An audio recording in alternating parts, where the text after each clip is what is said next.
નમસ્તે બેટા, 11મા ધોરણમાં આપણે હવે બીજી બુક સ્ટાર્ટ કરવા જઈ રહ્યા છીએ અને બીજી બુકનો પહેલો લેસન નંબર 8 રેડોક્સ પ્રક્રિયા. લેસન નંબર 8 રેડોક્સ પ્રક્રિયાઓ. આ આપણે આજે લઈએ છીએ. એક બુક પૂરી કરી. આના પછીનો જે લેસન છે ને હાઇડ્રોજન, એ ઓલરેડી લેવાઈ ગયેલો છે. એટલે આ રેડોક્સ પ્રક્રિયા પૂરી થાય, આ પાઠ પૂરો થાય એના પછી સીધો આપણે પી વિભાગ આવશે.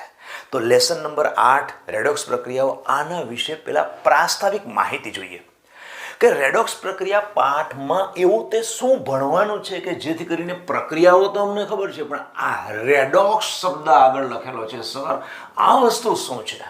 તો બેઝ પહેલાં કરીએ. એવા પ્રકારનો લેસન, એવા પ્રકારનો અભ્યાસ કે જેમાં કોઈ પ્રક્રિયાઓ તો છે, એટલે પ્રક્રિયાઓ તો છે, પણ એવી પ્રક્રિયા કે જેમાં રેડ પણ હોય અને ઓક્સ પણ હોય. અરે સર, આ વળી શું? રેડ પણ હોય ને ઓક્સ એટલે લાલ કલરની વાત છે? લાલ કલરની રેડની વાત હતી. રેડ એટલે કે આ તમે જે રેડ કહો છો અને ઓક્સ કહો છો, એનો મતલબ રેડ એટલે રિડક્શન અને ઓક્સ એટલે ઓક્સિડેશન. રિડક્શન પ્લસ ઓક્સિડેશન જે પ્રક્રિયામાં થતું હોય એ પ્રક્રિયાને કહેવાય રેડોક્સ પ્રક્રિયા.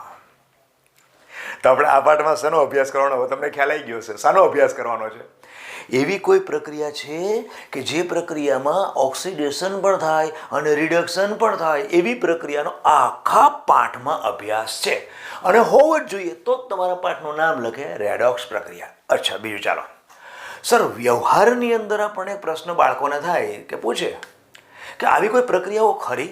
હા છે ને, તમે 10મા ધોરણમાં ભણીને આવો છો. ધાતુ કર્મ વિધિ. એ વળી ધાતુનું કયું કર્મ? અલા ભાઈ, કર્મ એટલે ધાતુનું શુદ્ધિકરણ. એવી રીતે અધાતુ કર્મ વિધિ, અધાતુ પણ કોઈમાંથી મેળવવી. એના પછી કૃષિ ક્ષેત્ર છે, ઔષધીય ક્ષેત્ર છે, જીવ વિજ્ઞાનમાં છે. આ ઉપરાંત તમે જે ધાતુનું ક્ષારણ કહો છો એ, પછી અર્થવ્યવસ્થાની દ્રષ્ટિએ વિચારો તો હાલના સંજોગોમાં એવા પ્રયત્નો થઈ રહ્યા છે આપણા દેશની અંદર કે હાઇડ્રોજનને ઈંધણ તરીકે વાપરવો. એમાં હાઇડ્રોજન પણ ઈંધણ તરીકે વપરાશે, એટલે કે બળતણ તરીકે વપરાશે. એ પ્રક્રિયા પણ ઓક્સિડેશન રિડક્શન પ્રક્રિયા છે. ઇવન ત્યાં સુધી કે ઓઝોન સ્તરમાં ગાબડું પડે. ખબર છે આપણે 10મા ધોરણની અંદર શું કહેતા હતા આપણા માસ્તર? સર પૂછે એટલે હા, સૂર્યમાંથી નીકળતા પારજાંબલી પ્રકાશના કિરણો પૃથ્વી પર આવતા અટકે છે કારણ કે ઓઝોન સ્તર એને બચાવે છે. એ ઓઝોન સ્તરમાં ગાબડું કેમ પડે છે કે અહીંયાથી આપણે પ્રદૂષિત વાયુઓ ત્યાં જાય એટલે ઓઝોન સ્તર ખવાતું જાય. એ જે ઓઝોન સ્તર ખવાતું જાય છે આપણા આ વાયુને કારણે, જે પ્રક્રિયા ત્યાં થાય છે એ પણ રેડોક્સ પ્રક્રિયા છે.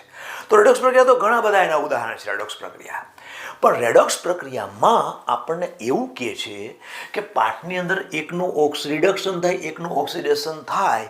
તો ઓક્સિડેશન રિડક્શન પ્રક્રિયાને આપણે બેટા જાણવી જોઈએ ને કે ભાઈ ઓક્સિડેશન પ્રક્રિયા કોને કહેવાય, રિડક્શન પ્રક્રિયા કોને કહેવાય. જ્યાં સુધી એ વસ્તુ નહીં ખબર પડે ત્યાં સુધી આ પાઠમાં કી જ ભૂલી ગયા, સ્ટાર્ટ જ નહીં થાય. એનો મતલબ પહેલાં તો એ સમજીએ ચાલો કે ભાઈ ઓક્સિડેશન રિડક્શન કોને કહેવાય. હવે પહેલાં કાનમાં કહું બેટા, આની પ્રક્રિયા 3-4 વ્યાખ્યા છે. પણ ઓકેની ઓક્સિડેશન રિડક્શન પ્રક્રિયાની 3-4 વ્યાખ્યાઓ છે. એ છેલ્લે તરફ જશું ને પછી ફાઇનલ વ્યાખ્યા જોઈશું. પણ પહેલાં શરૂઆત તો હંમેશા પાયાથી થાય.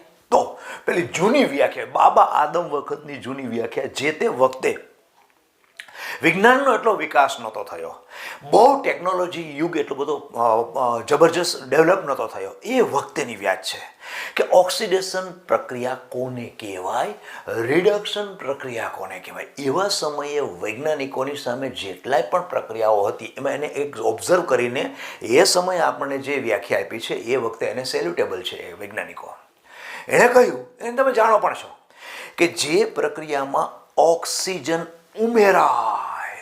શું થાય? જે પ્રક્રિયામાં ઓક્સિજન ઉમેરાય. જો ઉમેરાયો, હવે ઉમેરાતું હોય ને એટલે અમારામાં નેશન ને લેસન કહેવાય. તો ઓક્સિજન ઉમેરાય છે, તેથી કરીને આમાં શું કર્યું? ઓક્સિડેશન. તો ઓક્સિડેશન એટલે શું થયું? જે પ્રક્રિયામાં ઓક્સિજન ઉમેરાય એ પ્રક્રિયાને કહેવાય ઓક્સિડેશન. અને એ જ રીતે જે પ્રક્રિયામાં હાઇડ્રોજન ઉમેરાય એને કહેવાય રિડક્શન. આમ જૂની પ્રક્રિયા હજી ક્લિયર નથી થઈ.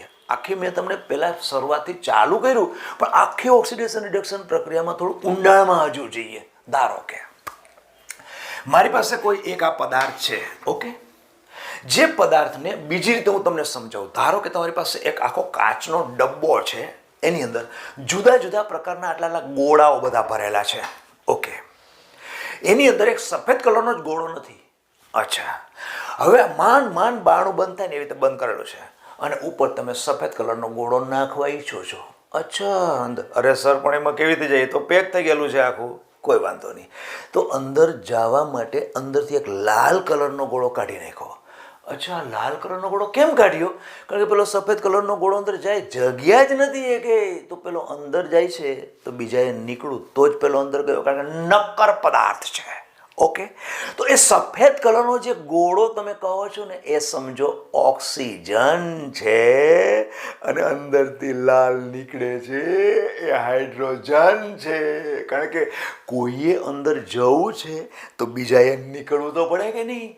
તો સર અમે તો આને ઓક્સિડેશન કહીએ છીએ, જે પ્રક્રિયામાં ઓક્સિજન ઉમેરાય આને અમે ઓક્સિડેશન કહીએ છીએ. પણ ઉમેરાયો તો કોઈ એને જગ્યા આપી કે નહીં? બીજી ભાષામાં કેવું હોય તો એમ ન કહી શકાય. હાઇડ્રોજન દૂર થાય તો પ્રક્રિયા તો ઓક્સિડેશન જ છે. આમ વિજ્ઞાનની અંદર ઓક્સિડેશનની પ્રક્રિયા હવે કમ્પ્લીટ થાય. જૂના જમાનાની કહું છું કે જે પ્રક્રિયામાં ઓક્સિજન ઉમેરાય અથવા હાઇડ્રોજન દૂર થાય, અથવા કેવું જ પડે તમારે, કારણ કે કોઈ આવે તો બીજા જગ્યાએ તપી પડે. ગોળા ઘણા બધા છે, લીલો છે ને ગુલાબી છે ને ભૂરો છે ને બધા બહુ વાદળી બધા બહુ છે. એમાં લાલ રંગનો આપણે હાઇડ્રોજન કરેલો છે ને એમાંનો હાઇડ્રોજન અંદરથી નીકળી ગયો, એટલે ઓક્સિજન આવે છે એટલે હાઇડ્રોજન નીકળે છે. સીધી વાત છે. તો આ પ્રક્રિયાને તમે ઓક્સિડેશન કહો છો. યસ. તો આ જે મારો ઓક્સિજન હતો એ અંદર ગયો, એટલે અંદરનો મારો આ બધા ઘણા બધા બોલ હતા, ઘણા બધા ગોળાઓ હતા, ઘણા એમાંનો આ નીકળી ગયો. એ કોણ હતો? આ જે નીકળ્યો એ કોણ હતો? હાઇડ્રોજન હતો. આ મારો કોણ હતો? ઓક્સિજન હતો. અચ્છા, તો આ પ્રક્રિયાને શું કીધું?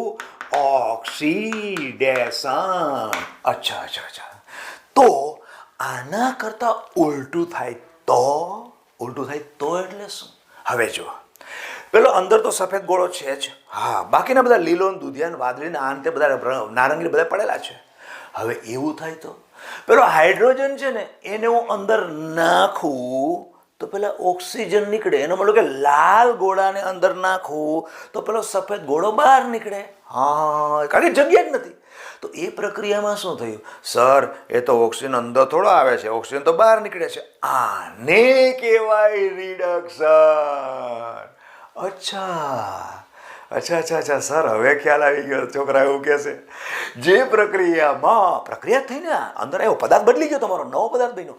જે પ્રક્રિયામાં હાઇડ્રોજન ઉમેરાય અથવા ઓક્સિજન દૂર થાય, આ પ્રક્રિયાને કહેવાય રિડક્શન. અચ્છા, એનો મતલબ એવો કે આમ તમે જો જાઓ છો તો એ છે ઓક્સિડેશન. અચ્છા, અને જો તમે આ દિશામાં જાઓ છો તો એ છે રિડક્શન. કેમ રિડક્શન?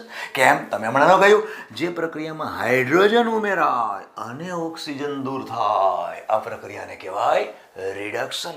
ઓકે, એક ઓક્સિડેશન રિડક્શનનો બેઝ પેલા પાયાઓ નક્કી કર્યો. હવે વિજ્ઞાનનો વિકાસ થતો ગયો બેટા એ બેઝથી. નવી વસ્તુ આગળ વૈજ્ઞાનિકો વિચારતા થયા. કઈ રીતે? જો, હવે અહીંયા જે ઓક્સિજન છે, સામાન્ય બેઝથી વિચારો. ઓક્સિજન ઉપર શું હોય છે? -2 ચાર્જ હોય કે નહીં? હાઇડ્રોજન ઉપર ભાર કેવો હોય? +1 ચાર્જ હોય. ઓકે, તો પછી એવી કેટલી બધી પ્રક્રિયાઓ પણ વિજ્ઞાનની અંદર જોવા મળી વૈજ્ઞાનિકોને કે જેમાં ઋણ ભારિત તત્વ અંદર જતું હોય. અચ્છા, ઋણ ભારિત તત્વ ઓક્સિજન ન હોય? ના, ઓક્સિજન ન હોય, ખાલી ઋણ ભારિત તત્વ જતું હોય. એ ઘટના પણ ઓક્સિડેશન. વૈજ્ઞાનિકોએ આપણને કહ્યું કે એ ઘટના પણ ઓક્સિડેશનની પ્રક્રિયા કહેવાય. તો પછી ઋણ ભારિત તત્વ અંદર જાય છે અને તમે કહો છો કંઈક નીકળે છે, તો કોણ નીકળે છે? ધન ભારિત નીકળે. એ પછી ધન બન્યો પણ હોય તો ઋણ અંદર જાય. આ જ વસ્તુને વિચારો ને, ઋણ અંદર જઈને ધન બહાર નીકળે. દેશી ભાષામાં, થમ્સઅપ ભાષામાં વ્યાખ્યા કેવી હોય તો આને નાને બેટા ટ્રાન્સફર કરો ને. જે પ્રક્રિયામાં દાખલા તરીકે હું શાકભાજીવાળા લઈ આવું, બરાબર, એ શું કહે? સર આમાં તો ઋણ અંદર જાય, ધન બહાર નીકળે, એને ઓક્સિડેશન કહું. અચ્છા ચાલ આમ કરવું હોય તો સર એમાં ધન અંદર જાય અને ઋણ બહાર નીકળે, એને રિડક્શન કહેવાય. હા, એ ખોટો નથી. થોડું ઘણું ભણેલો હોય શાકભાજીવાળો હોય તો ધન ને ઋણની ખબર પડતી હોય તો આ તો સમજવા માટે છે. ચાલો, તો આપણે વ્યાખ્યા કરવી હોય તો શું કરી શકીશું? જે પ્રક્રિયામાં ઋણ ભારિત ઘટક અંદર પ્રક્રિયામાં દાખલ થાય અથવા ધન વિદ્યુત ભારિત ઘટક દૂર થાય, આ પ્રક્રિયાને કહેવાય ઓક્સિડેશન. એના કરતા ઉલટું શું? જે પ્રક્રિયામાં ધન વિદ્યુત ભારિત ઘટક દાખલ થાય અને ઋણ વિદ્યુત ભારિત ઘટક દૂર થાય, આને કહેવાય રિડક્શન. અચ્છા, તો પહેલા મેં જે વ્યાખ્યા આપી એ કોને અનુસંધાને? પરમાણુને અનુસંધાને વ્યાખ્યા આપી. કયા પરમાણુ? ઓક્સિજન અને હાઇડ્રોજન. પછી બીજું કોને આપ્યું છે? વિદ્યુત ભારિત પરમાણુ, એટલે કોના? ઋણ અને ધનના બેઝથી. હવે એ બંનેને હું ભેગું કરું તો શું થાય? ભેગું કરું તો હવે ઋણ ભારિત કોઈ પણ હોઈ શકે, અન્ય ઘટક પણ હોઈ શકે, અને ઓક્સિજન પણ હોઈ શકે, ધન ભારિત અન્ય ઘટક પણ હોઈ શકે, અને હાઇડ્રોજન પણ હોઈ શકે. અચ્છા, હવે હું એને ભેગું કરીને કહું તો જૂની વ્યાખ્યા અને મેં કરેલી બીજી વ્યાખ્યા બંનેનું કોમ્બિનેશન કરું. ચાલો, જે પ્રક્રિયામાં ઓક્સિજન ઉમેરાય અથવા તો ઋણ ભારિત તત્વ ઉમેરાય, થઈ ગયું કે નહીં બે ભેગું? અથવા હાઇડ્રોજન દૂર થાય અથવા ધન ભારિત તત્વ દૂર થાય. જોજો બેટા, અહીંયા બે બોલું છું ને અહીંયા બે બોલું છું. જે પ્રક્રિયામાં ઓક્સિજન ઉમેરાય અથવા ઋણ ભારિત તત્વ ઉમેરાય અથવા, એટલે હવે અથવા વચ્ચેનો આવે છે, અથવા ધન ભારિત તત્વ દૂર થાય અથવા ધન ભારિત તરીકે H+ દૂર થાય, તો એ પ્રક્રિયાને કહેવાય ઓક્સિડેશન. એ પ્રક્રિયા અહીંથી આમ કરો છો, શું થયું? ઓક્સિડેશન કર્યું ને. રિડક્શન શું થશે? જે પ્રક્રિયામાં ધન ભારિત તત્વ ઉમેરાય અથવા હાઇડ્રોજન ઉમેરાય અથવા પાછો વચન આવ્યો ઋણ ભારિત તત્વ દૂર થાય અથવા ઓક્સિજન દૂર થાય, તો એને કહેવાય રિડક્શન. લગભગ ખ્યાલ આવી ગયો. અચ્છા, જો હવે હું એમ કહું કે મેગ્નેશિયમ છે, મેગ્નેશિયમ પ્લસ ક્લોરીન, તો શું થાય? MgCl2. જો તો આ મેગ્નેશિયમ છે એની અંદર ઋણ ભારિત, મેગ્નેશિયમ હંમેશા ધાતુ તત્વ, અલ્કલાઇન અર્ધધાતુ છે, ધન ભારિત હશે. એની અંદર કોણ ઉમેરાય છે? ક્લોરીન ઉમેરાય છે. એનો મતલબ કે ઋણ ભારિત તત્વ ઉમેરાય છે. ઋણ ભારિત તત્વ ઉમેરાય છે તો આ પ્રક્રિયાને શું કહેશો? ઋણ ભારિત ઓક્સિજન નથી. આ જગ્યાએ હું મેગ્નેશિયમ પ્લસ ઓક્સિજન લઉં, 1/2 O2 લઉં તો મેગ્નેશિયમ ઓક્સાઇડ બને છે. તો આની અંદર પણ ઓક્સિજન ઉમેરાયો અથવા ઋણ ભારિત તત્વ ઉમેરાયો, તો પ્રક્રિયાને આ પ્રક્રિયા કહો કે આ પ્રક્રિયા કરો, બંને છે શું? ઓક્સિડેશન જ છે. પણ આમાં ઋણભારિત તત્વ ક્લોરીન છે, અહીંયા રિયલ ઓક્સિજન છે. એટલે તમે શું કીધું કે ઋણભારિત તત્વ ઉમેરાય અથવા તો ઓક્સિજન ઉમેરાય, ઋણભારિત તત્વ ઉમેરાય અથવા તો ઓક્સિજન ઉમેરાય, જેને તમે શું કહેશો? ઓક્સિડેશન. અચ્છા, બીજું શું કહેશો? જો આમ કહેશો તો ધન ભારિત તત્વ ઉમેરાય અથવા તો હાઇડ્રોજન ઉમેરાય. ક્લિયર થઈ ગયું? ઓકે, જો આમાં શું થઈ ગયું? આ મેગ્નેશિયમમાંથી અહીંયા પહોંચ્યું ત્યારે શું હોય? મેગ્નેશિયમ +2 છે અને આ શું થાય? -2 થાય. તો આમ પ્રક્રિયા કરો તો એના બેઝથી પણ વિચારો તો શું તમે કહી શકશો કે આમાં આમ જાઓ છો તો ધન ભારિત તત્વ, અચ્છા એને હમણાં રહેવા દો, એને તમે ઓક્સિડેશન અવસ્થાને જે ઓક્સિડેશન રિડક્શન પ્રક્રિયા હું ઓક્સિડેશન આંકના બેઝથી કરીશ ને ત્યારે તમને પ્રોપર કહીશ, નહીં તો બહુ ગૂંચવાળો થઈ જશે. એટલે એને ખાલી રહેવા દો. અત્યારે બેઝિક ખાલી વ્યાખ્યા બેટા તમને બતાવી દઉં છું કે આ બે વ્યાખ્યા ઓક્સિડેશનની કીધી, આ મેં રિડક્શનની કીધી, જેમાં તમે ઓક્સિજન અને હાઇડ્રોજનના બેઝને મેં સંદર્ભ રાખી અને બતાવ્યું કે ભાઈ ઓક્સિડેશન એટલે ઓક્સિજન ઉમેરાય અથવા ઋણભારિત તત્વ ઉમેરાય, અને એવી રીતે ઓક્સિડેશન એટલે હાઇડ્રોજન દૂર થાય અથવા તો ધનભારિત તત્વ દૂર થાય. એના કરતાં ઉલટું વિચારો એટલે રિડક્શન થઈ ગયું. ક્લિયર થઈ ગયું? ઓકે, આને હમણાં નહીં કરતા, હું તમને કરાવીશ, બહુ કમ્પ્લીટ કરાવીશ. જ્યારે ઓક્સિડેશન અંકની રીતથી કરવામાં આવશે ને ત્યારે આપણે જોઈશું. હવે આગળ જોઈએ તો ઓક્સિડેશન રિડક્શન પ્રક્રિયામાં આગળ હવે એ કે તત્વના બેઝથી તો તમે કહ્યું કે ઓક્સિડેશન રિડક્શન થાય છે. પરમાણુ લીધો કે તત્વ લીધો, ધનભાર લીધો એટલે કે આયન લીધો, એના બેઝથી તો ખ્યાલ આવી ગયો. પણ શું આની અંદર ઇલેક્ટ્રોનનો વિનિમય થાય ખરો? હા, હવે વ્યાખ્યા લેવી છે. ઇલેક્ટ્રોન વિનિમયથી પણ ખબર પડી શકે. જો કઈ રીતે ઇલેક્ટ્રોન વિનિમય માટે બેટા, હવે હું એક અહીંયા દ્રષ્ટાંત લઉં ને એટલે ઓટોમેટિક તમને ખ્યાલ આવી જશે. જેમ કે તમે NaCl નું નામ ખબર છે, NaCl સોડિયમ ક્લોરાઇડ છે. સોડિયમ ક્લોરાઇડ આપણે બનાવવું હોય તો એના માટે શું કરવું પડે?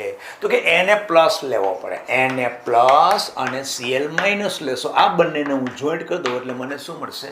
NaCl બની જશે. અચ્છા, હવે Na+ શેમાંથી લેવો પડે? તો કે Na સોલિડ છે, એમાંથી Na+ નીકળે એટલે એક ઇલેક્ટ્રોન નીકળે. સોડિયમ પ્લસ કેવી રીતે બને? કે સોડિયમમાં 11 પ્રોટોન હોય, 11 ઇલેક્ટ્રોન હોય. કોઈ પણ પરમાણુ વિદ્યુત રીતે હંમેશા તટસ્થ હોય, બરાબર છે. પ્રોટોન ઉપર કેટલા હોય? ધનભાર +1 +1 +1 +1 +1 11 +1 છે કેન્દ્રની અંદર, અને ફરતી બાજુ ઇલેક્ટ્રોન છે, એની અંદર એક ઇલેક્ટ્રોન પર -1 -1 11માં ઇલેક્ટ્રોન છે. એનો મતલબ કે વિદ્યુતી રીતે સોડિયમના કેન્દ્રમાં ધનભારની સંખ્યા 11 છે અને ફરતી બાજુ ઋણભાર ઇલેક્ટ્રોનની સંખ્યા પણ 11 છે. વિદ્યુત રીતે ધન અને ઋણ કેવું છે? બેલેન્સિંગ છે, એટલે કેવું છે? તટસ્થ છે. કોઈ પણ સંજોગોમાં હીટ આપીને એ સોડિયમના ટુકડાને મેં તપેલીમાં ગરમ કર્યો તો કેન્દ્રમાંથી કોઈ પ્રોટોન ન નીકળે, પણ ફરતી બાજુનું કવચમાંથી ઇલેક્ટ્રોન નીકળી શકે છે. તો એક ઇલેક્ટ્રોન નીકળી ગયો એટલે શું થઈ ગયું? હવે કે એની ફરતી બાજુ ઇલેક્ટ્રોન કેટલા છે? 10 જ છે. તો 10 ઇલેક્ટ્રોન ઉપરનો 10 ઋણભાર કેટલા પ્રોટોનને સંતોષી શકે, એટલે તટસ્થ કરી શકે? તો કે 10 પ્રોટોનને સંતોષી કરી શકે. પણ આ એક પ્રોટોનનું શું? તો એક પ્રોટોન શું થાય? હવે એની ઉપર લખવો પડે. હવે પરમાણુ ન રહ્યો, આયન બન્યો. ઓકે, એટલે તો સોડિયમ છે એની અંદર 11 પ્રોટોન હતા, 11 ઇલેક્ટ્રોન હતા. એમાંથી તમે એક ઇલેક્ટ્રોન કાઢી નાખ્યો એટલે ધનભારની સંખ્યા વધી ગઈ, પ્લસ થયો. ઓકે, હવે એ જ વસ્તુ અહીંયા થઈ. ક્લોરીન છે, ક્લોરીન વન ઓફ ગેસિયસ, આવી રીતે વન ઓફ ગેસિયસ ક્લોરીન. ક્લોરીનની અંદર 17 પ્રોટોન છે અને 17 ઇલેક્ટ્રોન છે. ધનભાર કેન્દ્રમાં 17 છે, આજુબાજુ ઇલેક્ટ્રોન ઋણભાર પણ 17 છે. ઓકે, હવે શું કર્યું? એને આર્ગોન જેવી, પહેલાં સોડિયમે નિયોન જેવી રચના પ્રાપ્ત કરી હતી સ્થાયી થવા માટે, અને આર્ગોન જેવી રચના પ્રાપ્ત કરવી છે. એટલે શું કરશે? એક ઇલેક્ટ્રોન હવામાં ઘૂમતો હોય ને 60 આમ કરીને ખાઈ જશે. ઓકે, એટલે ઇલેક્ટ્રોન લઈ લીધો એણે, એટલે ઇલેક્ટ્રોન લીધું. ઇલેક્ટ્રોન પર તો ઋણભાર હોય, આવનાર ઇલેક્ટ્રોન પર તો ઋણભાર છે. તો હવે આટલા 17 પ્રોટોન 17 ઇલેક્ટ્રોનને બેલેન્સ કરી શકે છે, પણ એક પ્રોટોનની પાસે છે નહીં તો શું કરે? તો એક ઋણભાર વધી ગયો કે નહીં? એટલે ઇલેક્ટ્રોનનો ભાર વધી ગયો. તો ઇલેક્ટ્રોન પોતે ક્લોરીન ખાધો, એટલે ખાધો આપણે દેશી ભાષા વાપરો, તો એમાંથી શું થયું? Cl-. ઓકે, તો આખી પ્રક્રિયા શું થઈ? Na solid plus 1/2 Cl2 gaseous, અને એમાંથી મને NaCl સોલિડ મળેલું છે. પહેલાં તો એક વાયુ અવસ્થામાં હોય, પણ ધીમે ધીમે પછી એમાં આપણે જોવું નથી, આપણે NaCl સોલિડ મળી ગયું. બરાબર. આ પ્રક્રિયામાં હવે હું આખું લખું છું કે Na + 1/2 Cl2, એમાં NaCl આવું બન્યું છે, જેમાં એને કેવો છે? પ્લસ, અને આ કોણ છે? માઇનસ. ઓકે, તો હવે અહીંયાથી સોડિયમમાંથી શું બન્યું? તો કે સોડિયમ પ્લસ. અચ્છા, તો આ પ્રક્રિયામાં સોડિયમે શું કર્યું? ઇલેક્ટ્રોન ગુમાવ્યો જ ને, જો તમારી સામે છે, ગુમાવ્યો કે નહીં? તો જે પ્રક્રિયામાં ઇલેક્ટ્રોન ગુમાવાય એ પ્રક્રિયાને કહેવાય ઓક્સિડેશન. યસ, એનો મતલબ કે આ પ્રક્રિયા કઈ છે? ઓક્સિડેશન. યસ. હવે જો આ રેડોક્સ પ્રક્રિયા છે ને બેટા, પરોક્ષ પ્રક્રિયા છે. તમે એક ગુમાવે એટલે બીજો લે જ, સમજી લો. જો બીજો લેવાવાળો ન હોય તો આ પાઠમાં એનું સ્થાન જ નથી, સમજી લેજો. પરોક્ષ પ્રક્રિયા એટલે એક સિક્કાની બે બાજુ. એક બાજુ તમે ઓક્સિડેશન છે તો બીજી બાજુ રિડક્શન હોય જ. એક બાજુ રિડક્શન હોય તો પહેલી બાજુ ઓક્સિડેશન હોય. એટલે કે જો એક ઘટક ઓક્સિડેશન થતું હોય એ ઘટકનું, તો બીજાનું રિડક્શન થવું જોઈએ. અને ઇલેક્ટ્રોન લેવાવાળો હોવો જ જોઈએ. જો કોઈને ઇલેક્ટ્રોન જોઈતો હોય તો ઇલેક્ટ્રોન આપવાવાળો હોય તો જ એ લેશે કે નહીં. આમ કોઈ દિવસ રેડોક્સ પ્રક્રિયાના આ પાઠમાં ધ્યાન રાખજો, ખાલી ઓક્સિડેશન ન હોય, ખાલી રિડક્શન ન હોય. સમજો, તમે દાખલા તરીકે મંદિરે ગયા, મંદિરે દર્શન કરી બહાર આવ્યા, પછી આવ્યા, મારે દાન કરવું છે, એટલે દાન કરવું છે, દાન કરવું છે, દાન કરવું છે, લેવાવાળો જ કોઈ ભિખારી નથી, તો તમે દાન કઈ રીતે કરી શકો? હવે એ રીતે ઉલટું વિચારો, ભિખારીને કેવું છે, મારે જોઈએ છે, મને આપો, કોઈ આપો, આપો. લોકડાઉન છે, કોઈ આવતું જ નથી, આપવાવાળો જ નથી. આમ હંમેશા એક આપવાવાળો ત્યારે સક્સેસ કહેવાય કે જ્યારે લેવાવાળો હોય. આપવાવાળાનો હાથ ઉપર હોય, લેવાવાળાનો હાથ નીચે હોય. આપવાવાળો ત્યારે જ આપી શકે જ્યારે લેવાવાળો હોય, તો લેવાવાળો ત્યારે જ લઈ શકે જ્યારે આપવાવાળો તો આપવાનો અહીંયા ઓક્સિજનના સંદર્ભે કહેવાય તો ઓક્સિડેશન છે, અને જે સ્વીકારે છે એ છે રિડક્શન. અંદર જાય છે તો એનું ઘટક શું થાય છે? રિડક્શન થાય છે. ઓકે, ચાલો, તો હવે શું કરીએ છીએ? સોડિયમ છે એ સોડિયમમાંથી ઇલેક્ટ્રોન નીકળો એને જો તમે ઓક્સિડેશન કહેતા હોય તો નીકળેલા ઇલેક્ટ્રોનને કોઈએ લેવો જોઈએ, તો જ તમારી રિડક્શન પ્રક્રિયા પૂર્ણ થાય. તો જેને આપેલો ઇલેક્ટ્રોન ત્યારે જ આપી શકે જો લેવાવાળો હોય. તો લેવાવાળો કોણ છે? ક્લોરીન છે. તો ક્લોરીન ઇલેક્ટ્રોન છે એ પેલો ઇલેક્ટ્રોન નીકળ્યો, એ ક્લોરીને લઈ લીધો, એટલે શું થયું? અચ્છા, એ તો કરેલું છે ને, ક્લોરીન ઇલેક્ટ્રોન લીધો એટલે NaCl બની ગયો. તો આમ ક્લોરીન છે એ એનું રૂપાંતર શેમાં થયું? Cl-1 થયું કે નહીં? હવે ઓક્સિડેશન આંકનો થોડીક વસ્તુ હું તમને બતાવું, પણ એની પહેલાં અહીંયા ઇલેક્ટ્રોનની વાત કરીએ. તો સોડિયમે શું કર્યું? ઇલેક્ટ્રોન ગુમાવ્યો. અહીંથી શું થયું? ઇલેક્ટ્રોન ગુમાવ્યો. સોડિયમે આ જ કર્યું ને. સોડિયમ કર્યું શું? ઇલેક્ટ્રોન. કેટલા ઇલેક્ટ્રોન ગુમાવે છે? એક ઇલેક્ટ્રોન ગુમાવ્યો કે નહીં? અને ક્લોરીને શું કર્યું? ક્લોરીન અહીંથી આમાં ગયો એટલે એક ઇલેક્ટ્રોન મેળવ્યો. તો ઇલેક્ટ્રોન જે પ્રક્રિયામાં ગુમાવાય છે એ પ્રક્રિયાને શું કહીએ છીએ? ઓક્સિડેશનને. ગુમાવે એટલે સામે વાળાએ લેવું જ પડે, અને લે છે એનું શું થયું કહેવાય?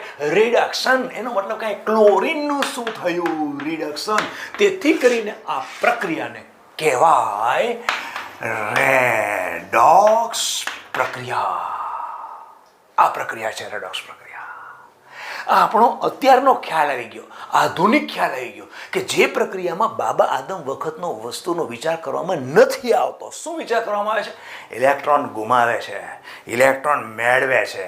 ઇલેક્ટ્રોન ગુમાવતી જે પ્રક્રિયા છે એ પ્રક્રિયાને કહેવાય ઓક્સિડેશન, અને ઇલેક્ટ્રોન મેળવે છે એ પ્રક્રિયાને કહેવાય રિડક્શન. બેટા, આ વસ્તુ ધ્યાન રાખજો. વિદ્યુત વિભાજનનો જે પાઠ છે આપણો, વિદ્યુત રસાયણનો પાઠ 12મા ધોરણની અંદર વિદ્યુત વિભાજન કોર્સ પણ આવશે, વિદ્યુત રાસાયણિક કોર્સ પણ આવશે.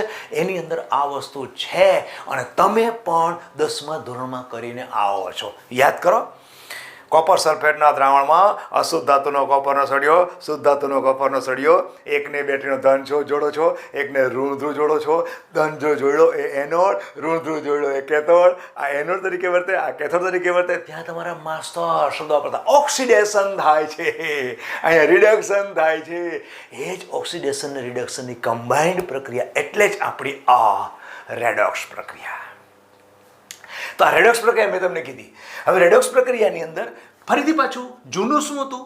ઓક્સિજન, હાઇડ્રોજન, ઋણ તત્વ, ધન તત્વ. નવી સંકલ્પનામાં શું આવી ગયું? જે પ્રક્રિયામાં ઇલેક્ટ્રોન ગુમાવાય, આ ઇલેક્ટ્રોન ગુમાવ્યો, આ પ્રક્રિયા શું થાય? ઓક્સિડેશન. જે પ્રક્રિયામાં ઇલેક્ટ્રોન મેળવે, આ પ્રક્રિયા શું થાય? રિડક્શન. હવે વિચારો, સોડિયમ ઇલેક્ટ્રોન ગુમાવે પણ લેવાવાળો ન હોય તો શું થાય? ફરતો ફરતો પાછો આવી જાય.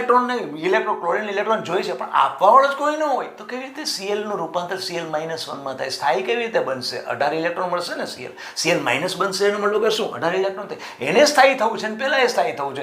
પહેલાને આપવાની આવશ્યકતા છે અને આને લેવાની આવશ્યકતા છે. એટલા માટે એકનું ઓક્સિડેશન થયું, એકનું રિડક્શન થયું, અને સંપૂર્ણ પ્રક્રિયાને અંતે તમને મીઠું મળ્યું છે. એનો મતલબ કે NaCl બનવાની પ્રક્રિયા, આ બનવાની પ્રક્રિયા એ રેડોક્સ પ્રક્રિયા છે. અને થોડું છેલ્લે તમને ખ્યાલ આપી દઉં બેટા કે ઓક્સિડેશન આંકની વાત કરું. ઓક્સિડેશન આંકમાં પછી મેં તમને થોડીક પહેલાં કીધું હતું ને, એના સંદર્ભે હું થોડું સમજાવું.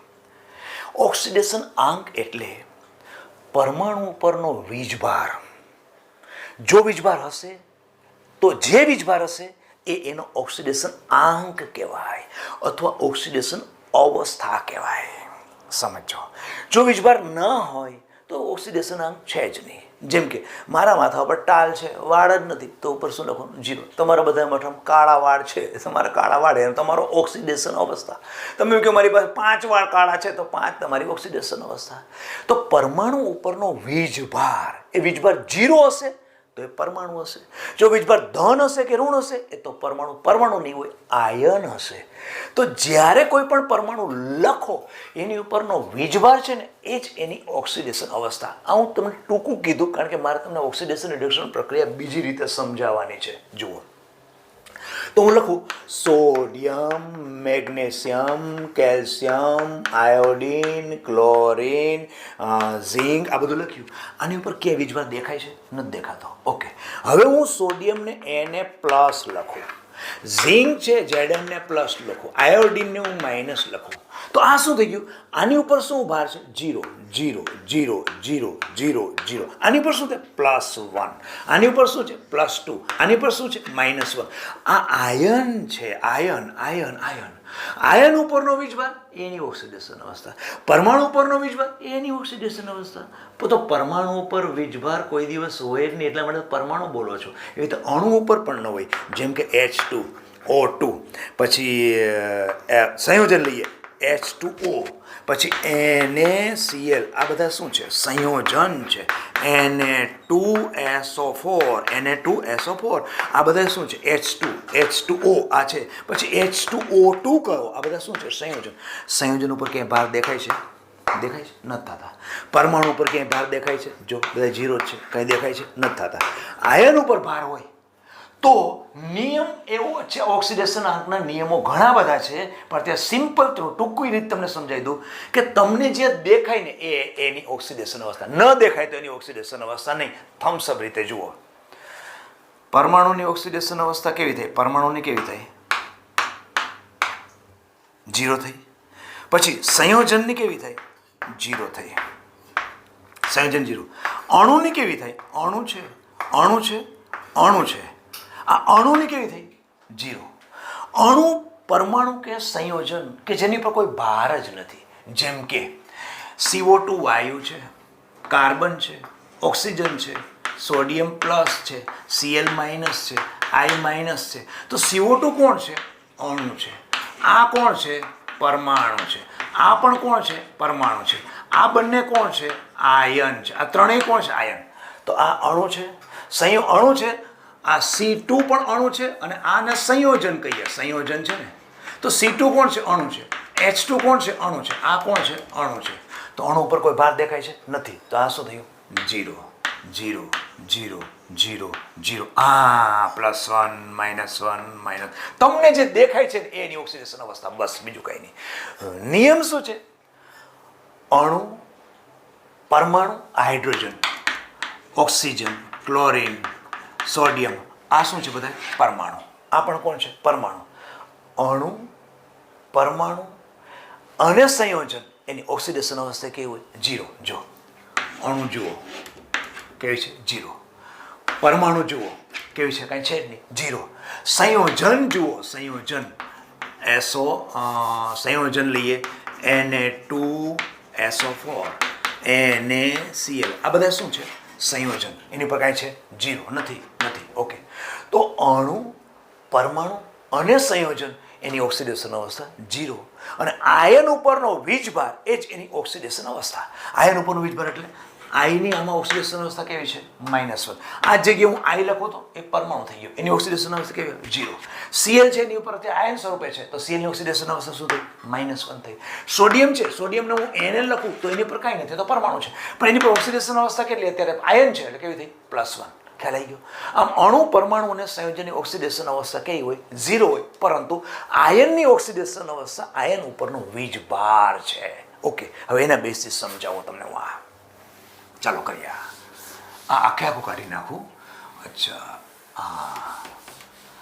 હવે આપણી સામે તૈયાર છે. જુઓ, સોડિયમની ઓક્સિડેશન અવસ્થા મારે કરવી હોય તમે કરો છો બેટા. કેટલી થશે? હું બધાને લખું છું, તમે તમારે કલ્પના કરજો. આ તો સગુણા છે, તો એક ગુણા એ નહીં જુઓ. હવે તમે તમારી રીતે બેટા નક્કી કરો, આ ઓક્સિડેશન અવસ્થા કઈ છે, કેટલી કહી શકાય? નક્કી કરી લીધું? હા, આ કેટલી કહેવાશે? 0, કારણ કે પરમાણુ છે. અહીંયા અણુ છે, કઈ છે જ નહીં, કેવી છે? 0. ઓકે, અહીંયા પોતે આયન છે, કેવી છે? +1. અહીંયા આયન છે, કેવું છે? -1. જો હવે ઓક્સિડેશન આંકના અનુસંધાને પણ તમને ઓક્સિડેશન રિએક્શન ખ્યાલ આવી જશે. જો એનેમાંથી એનેનું બનવું એને તમે શું કહો છો? ઓક્સિડેશન. આગળની વ્યાખ્યામાં શું હતું? જે પ્રક્રિયામાં ઇલેક્ટ્રોન ગુમાવાય એ પ્રક્રિયાને કહેવાય ઓક્સિડેશન. હવે ઓક્સિડેશન આંકના સંદર્ભે કહું છું. ઓક્સિડેશન આંક તો સોડિયમનો ઓક્સિડેશન આંક કેટલો હતો? 0. એમાં થયો કેટલો? +1. જુઓ સોડિયમનો કેટલો હતો? સોડિયમનો અહીંયા એનએનો કેટલો હતો? 0. એનો કેટલો થયો? +1. એનો મતલબ ઓક્સિડેશન આંકમાં શું થયો? વધારો. ઓક્સિડેશન આંકમાં જો વધારો થાય તો આ પ્રક્રિયાને શું કહેવાય? ઓક્સિડેશન. ફરીથી સોડિયમમાંથી સોડિયમ પ્લસ બન્યો, સોડિયમમાંથી સોડિયમ પ્લસ બન્યો. સોડિયમની ઓક્સિડેશન અવસ્થા કેવી હતી? 0, પરમાણુ હતો. એમાંથી બન્યો આયન તો શું થયો? +1 થયો. તો ઓક્સિડેશન આંકમાં વધારો થયો એનો મતલબ એ પ્રક્રિયાને ઓક્સિડેશન કહેવાય. અને તમે જાણો પણ છો કે જે પ્રક્રિયામાં ઇલેક્ટ્રોન મુક્ત થાય એટલે એને ઓક્સિડેશન કહેવાય. અને આમ પણ ઇલેક્ટ્રોન ગુમાવે એટલે હોય એના કરતાં પ્લસમાં વધારો થાય. એમ પણ બેસે છે, આમ પણ બેસે છે. કઈ રીતે? ઇલેક્ટ્રોન ઉત્પન્ન થવાની ક્રિયા એને ઓક્સિડેશન કહેવાય. ઓક્સિડેશન આંકમાં વધારો, ઇલેક્ટ્રોન ઉત્પન્ન થાય ને બેટા એટલે ઓક્સિડેશન આંકમાં વધારો થાય જ. કારણ કે ઇલેક્ટ્રોન ઋણ નીકળી જાય એટલે ધનની ભાર વધી જાય એટલે ઓક્સિડેશન આંકમાં વધારો થાય તો એને ઓક્સિડેશન કહો છો.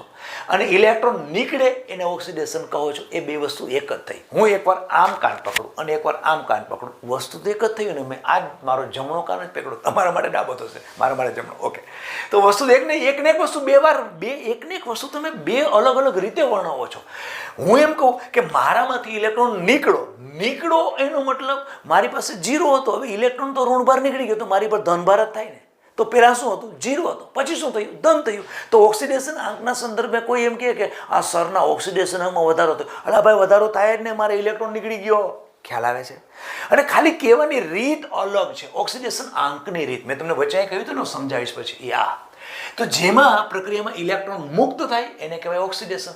અને ઓક્સિડેશન આંકમાં તત્વના ઓક્સિડેશન આંકમાં વધારો થાય એને પણ કહેવાય ઓક્સિડેશન. એનાથી એક્ઝેક્ટ ઉલટું પ્રેક્ટિકલી જોઈ લઈએ.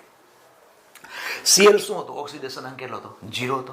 એમાંથી શું થયું? -1. અચ્છા, ઓક્સિડેશન આંકમાં ઘટાડો એટલે થાય જ નહીં. ઇલેક્ટ્રોન લે છે એટલે માઇનસ નો થાય. પહેલાં તો કાંઈ હતું જ નહીં. જેમ કે ક્લોરીનની ઓક્સિડેશન અવસ્થા કેવી હતી? 0 હતી. હવે એને ઇલેક્ટ્રોન લીધો એટલે શું થયું? માઇનસ થયો છો. તો લે જ નહીં. હું વિચારો કે હું કોઈની પાસે ઇલેક્ટ્રોન, મારી પાસે કાંઈ ભાર ન, ધન ને ઋણ બધા સરખા હતા, પ્રોટોન હતા ને ઇલેક્ટ્રોન બંને સંખ્યા સરખી હતી, પ્લસ અને માઇનસ સંખ્યા સરખી. હું કોઈનું ઇલેક્ટ્રોન લઉં ને એટલે ગામ તરત શું કહેશે? સરનું રિડક્શન થયું. એટલે તમે ખોટા નથી. અરે પણ સર ઉપર તો ઋણભાર થયો. અરે ઋણભાર થાય જ ને, ઇલેક્ટ્રોન આવે છે. ખ્યાલ આવે છે? ઋણભાર લઈને આવે છે તો મારી પર ઋણભાર તો વધવાનો જ કે નહીં. તો પછી શું ગામ વિચારે? જે પ્રક્રિયામાં એના ઓક્સિડેશન આંકમાં વધારો થાય એટલે ઘટાડો થાય હતો કાંઈ નહીં, 0 હતો અને આવ્યું ઇલેક્ટ્રોન એટલે માઇનસ થયો. 0 થી માઇનસ થઈ ગયો તો ઇલેક્ટ્રોન ઓક્સિડેશન આંકમાં શું થયો? ઘટાડો. તો જોનાર તો શું કહે છે? સરે તો ઇલેક્ટ્રોન સ્વીકાર્યા. ઇલેક્ટ્રોન સ્વીકારવાની પ્રક્રિયાને કહેવાય રિડક્શન. બીજી ભાષામાં કહીએ તો શું? ઓક્સિડેશન આંકમાં ઘટાડો થાય એને કહેવાય રિડક્શન. બંને વસ્તુ તો એક જ થઈ ને. ખ્યાલ આવે છે? તો ક્લોરીને ઇલેક્ટ્રોન મેળવ્યો એટલે -1 થયો. તો ઓક્સિડેશન આંકમાં જુઓ શું થયું? આ નથી, આ તો ધન છે. ઘટાડો. ઓક્સિડેશન 0 થી -1. ક્લિયર થયું? આમ ઓક્સિડેશન આંકની વ્યાખ્યા બેટા કેટલી, ઓક્સિડેશન રિડક્શનની વ્યાખ્યા કેટલી હતી? બાબા આદમ વખતની. Oxygen, hydrogen. પછી થોડું ઇમ્પ્રુવમેન્ટ આવ્યું. શું આવ્યું? ઋણભાર, ઓક્સિજનને ઋણભારના સંદર્ભે કીધો, હાઇડ્રોજનને ધનભારમાં સંદર્ભે કીધો. તો ઋણભાર, ધનભાર. ઓકે, પછી જાય અને પાછું આવવાનું. હું એક તરફ જ કહું છું, ઓક્સિજન ઉમેરાય અથવા હાઇડ્રોજન દૂર થાય. એવી રીતે તમે આમાંય કહી શકો, ઋણભાર ઉમેરાય અથવા ધનભાર દૂર થાય. એ બધું લાંબુ છે, પણ હું તમને આખું રિવિઝન એ રીતે કરાવું છું કે ઓક્સિડેશન રિડક્શન પ્રક્રિયા આપણે કેટલી રીતે જોઈ. બાબાદના વખતમાં ઓક્સિજન ઉમેરાય, ઓક્સિડેશન. હાઇડ્રોજન ઉમેરાય, રિડક્શન. ઋણભાર ઉમેરાય, ઓક્સિડેશન. ધનભાર ઉમેરાય રિડક્શન. એનું અલ્ટિમેટલી ઉલટું તમારે કહેવાનું હા પાછું. આ તો હું સિમ્પલ કહું છું તમને, એક જ દિશાનું કહું છું. ઓકે, પછી શું આવ્યું? પછી એવું આવ્યું કે હવે આમાં ઇલેક્ટ્રોનનો કોઈ સંદર્ભ થાય છે? જોયું. રાસાયણિક પ્રક્રિયા જોઈ કે જેમાં ઓક્સિજન અને હાઇડ્રોજન કાંઈ છે જ નહીં. અચ્છા, કેમ નથી? ક્યાં છે સર? જુઓ ને, આમાં સોડિયમ છે, એમાંથી સોડિયમ +1 બન્યો. ક્લોરિન છે, એમાંથી ક્લોરિન -, બન્યો. Na પ્લસ અને Cl માઇનસ બંને જોડે મીઠું બની ગયું. આમાં ક્યાં ઓક્સિજન છે ને ક્યાં હાઇડ્રોજન છે? છતાં વિજ્ઞાન તો આને ઓક્સિડેશન કહે છે અને આ રિડક્શન કહે છે. એટલે આધુનિક વ્યાખ્યા કોના સંદર્ભમાં આવી ગઈ? ઇલેક્ટ્રોન મુક્ત કરવાની ઘટના. ઇલેક્ટ્રોન જે પ્રક્રિયામાં મુક્ત થતો હોય એ પ્રક્રિયાને તમે ઓક્સિડેશન કહો છો, અને જે પ્રક્રિયામાં ઇલેક્ટ્રોન સ્વીકારાય છે એનો મતલબ એ પ્રક્રિયાને તમે રિડક્શન કહો છો. એના પછી આગળનો વધુ આગળથી સંદર્ભ કરવો હોય તો અરે એને પ્રક્રિયાને બીજી ભાષામાં રજૂ કર્યું. મેં કીધું ને, આમ રીતે કાન પકડો, આમ પકડો, આમ પકડો કે આમ પકડો, એમ થયું. તો ઇલેક્ટ્રોન ઉત્પન્ન થવાની પ્રક્રિયાના સંદર્ભે પછી સુધી શું કર્યું? એની ઉપરના વીજભાર. એને શું વિજ્ઞાન કહેવા છું? એને ઓક્સિડેશન અવસ્થા અથવા ઓક્સિડેશન આંક કહે. અચ્છા, ચાલો એના બેઝથી ખેલીએ. તો આનો કાંઈ નહોતો ઓક્સિડેશન આંક, અવસ્થા કાંઈ નહોતી. ઓક્સિડેશન અવસ્થા કહો કે ઓક્સિડેશન આંક કહો, બંને વસ્તુ બેટા એક જ. ઓક્સિડેશન આંક આનો 0 હતો, આનો પ્લસ થયો. એનો મતલબ આ પ્રક્રિયાને તમે ઓક્સિડેશન કહીએ છીએ, તો એ જ ઓક્સિડેશન અવસ્થા, એ જ ઓક્સિડેશન છે. પણ કહેવાની રીત બદલાઈ નાખી. અમે શું કરી નાખ્યું? જે પ્રક્રિયામાં તત્વના ઓક્સિડેશન આંકમાં, સોડિયમના ઓક્સિડેશન આંકમાં વધારો થાય અથવા ઓક્સિડેશન અવસ્થામાં વધારો થાય એ પ્રક્રિયાને ઓક્સિડેશન, અને જે પ્રક્રિયામાં ઇલેક્ટ્રોનના સંદર્ભમાં ઇલેક્ટ્રોન સ્વીકારાય એને રિડક્શન કહેવાય. અને બીજી ભાષા કહીએ તો જે પ્રક્રિયામાં તત્વના ઓક્સિડેશન આંકમાં ઘટાડો થાય એને કહેવાય રિડક્શન. આમ મેં તમને બુકની એનસીઆરટી બુકની અંદર જે પ્રક્રિયાઓ આપેલી છે ને એ બધી પ્રક્રિયામાં તમે જોજો. ઘણી બધી પ્રક્રિયાઓ છે. એ પ્રક્રિયાનો અભ્યાસ કરજો. હું તમને જ્યાં ચલાવું સાથે સાથે ચાલજો. તમે બુકની અંદર બધી પ્રક્રિયાઓ લીધેલ નથી, પણ તમારો પાયો મેં એકદમ ક્લિયર થઈ ગયો એવા પ્રકારનું મેં તમને એજ્યુકેશન આપેલું છે. હવે એમાં જો બેટા કાંઈ પણ તકલીફ થાય તો આજે ભણાવ્યું છે એવું, અને દરેક લેક્ચર હું આવી રીતે જ લેતો જઈશ. બેઝિક તમારું બહુ પાવરફુલ થાય એવા મારા પ્રયત્નો છે. અને ખાસ મારા આ બધા લેક્ચરો હું આપને હાથ જોડીને રિક્વેસ્ટ કરું છું બેટા કે આ બધા લેક્ચરો ગામડાના ગરીબ બાળકો સુધી પહોંચે આવો પ્રયત્ન કરજો. મારો આશય મેઇન એ છે કે ગરીબ બાળકો સુધી મને ભગવાને આપેલી આ સરસ્વતી છે એ પહોંચે, કે જેથી કરીને એ પણ એના જીવનની અંદર ટ્યુશન મોંઘા બંધાવી શકતા નથી, વધારે ખર્ચ કરી શકતા નથી, શહેરમાં ભણી શકતા નથી, એવા બાળકો સુધી અમારું જ્ઞાન પહોંચે એવા ખાસ તમે પ્રયત્ન કરશો. મોટા સિટીમાં કોઈને લિંક ના આપો તો કાંઈ નહીં, પણ ગામડાના બાળકોને ખાસ મારી આ લિંક આપજો. હું દર વખતે તમને વચ્ચે આ કહેતો જાઉં છું. એટલા ખાસ મારા આ પ્રયત્નો છે કે ગામડાના બાળકો સુધી પહોંચે, એટલે એ તમે કરશો તો મને સારું લાગશે, મારો ઉત્સાહ ઓર વધશે. અચ્છા, ચાલો બેટા, તો અહીંયા આપણે આ લેસનમાં અહીંયા આ ટોપિક સુધી સ્ટોપ કરીએ, અને હવે પછી પાછું આગળ જઈને ઓક્સિડેશન રિડક્શન પ્રક્રિયા, રિડોક્સ પ્રક્રિયામાં શું કહે છે એ આના પછીના લેક્ચરમાં જોઈશું. વધુ આવતા અંકે. નમસ્તે.